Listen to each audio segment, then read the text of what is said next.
Buongiorno cari concittadini, siamo qua oggi con il nostro consueto appuntamento di aggiornamento per quanto riguarda l'emergenza coronavirus. Anche quest'oggi non riscontriamo nuovi casi di contagio del virus, del coronavirus, e quindi insomma continuiamo con il nostro trend positivo che ci sta portando verso questa nuova fase.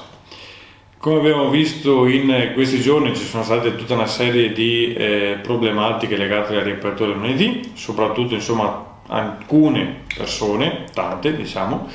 non rispettano le elementari regole di sicurezza, e quindi la mascherina, i guanti o il gel igienizzante e soprattutto il divieto di assembramento. Noi capiamo benissimo che insomma in questo momento c'è tanta voglia di stare insieme, c'è tanta voglia di divertirsi, c'è tanta voglia di uscire all'aria aperta, di socializzare, però dobbiamo anche comprendere che ci sono 15 giorni davanti. Se sbagliamo in questi 15 giorni c'è forte rischio di ritornare al punto di partenza iniziale, anzi forse ritornare ancora più indietro al punto di partenza iniziale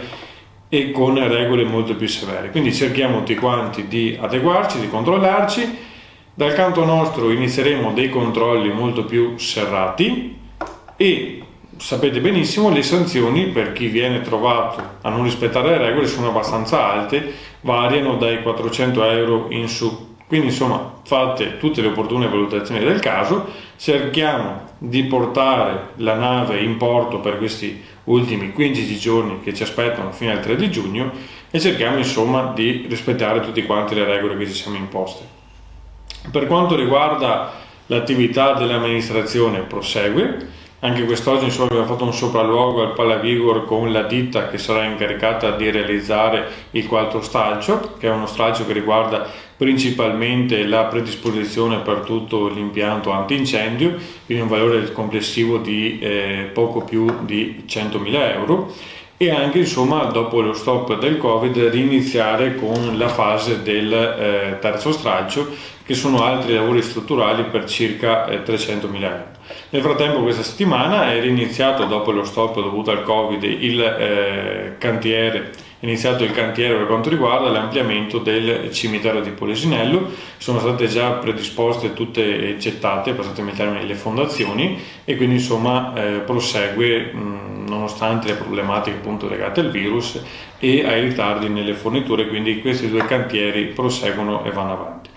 Per quanto riguarda la scontistica della Tari, avendo riaperto tutte le attività, questa mattina abbiamo già iniziato la distribuzione di appositi manifesti in tutte le attività in modo da poter comunicare a tutti il rinvio al 31 luglio della prima rata e al 31 agosto della seconda, quindi ve lo ricordo anche quest'oggi. E vi ricordo anche che sempre nella giunta di lunedì abbiamo approvato anche il rinvio della COSAP, il canone per l'occupazione del suolo pubblico, sempre al 31 luglio, questo per poter darci la possibilità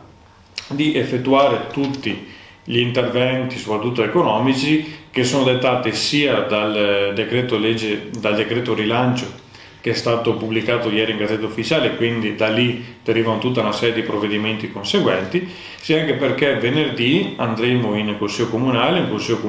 ovviamente sempre chiuso al pubblico, però effettuato in presenza, non più online qua nella sala consiliare, dove appunto faremo un'operazione di rinegoziazione dei mutui del Comune di Terro di Po, questo per generare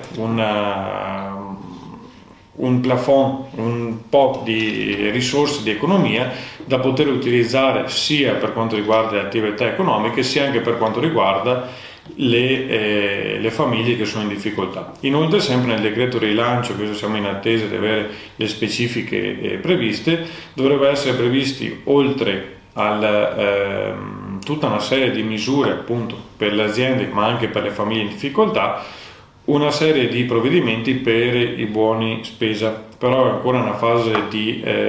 conoscenza e studio del decreto che è abbastanza corposo e alle volte anche complicato, e quindi delle volte c'è anche necessità di avere delle circolari esplicative, come purtroppo spesso succede qua in Italia. Quindi appena avremo tutte le notizie a disposizione prenderemo tutti i provvedimenti e avvieremo anche le pratiche, appunto essendo pubblicato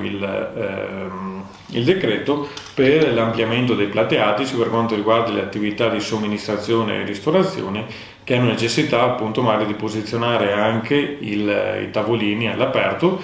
Abbiamo steso il decreto perché il decreto comunque prevede tutta una serie di casistiche, anche il non obbligo della marca da bollo per la domanda, quindi tutta una serie di questioni che adesso chiariremo. Quindi vi ringrazio, vi terremo aggiornati il più possibile per quanto riguarda tutta la questione e ci vediamo domani per il nostro consueto appuntamento e aggiornamento. Grazie a tutti e buona giornata.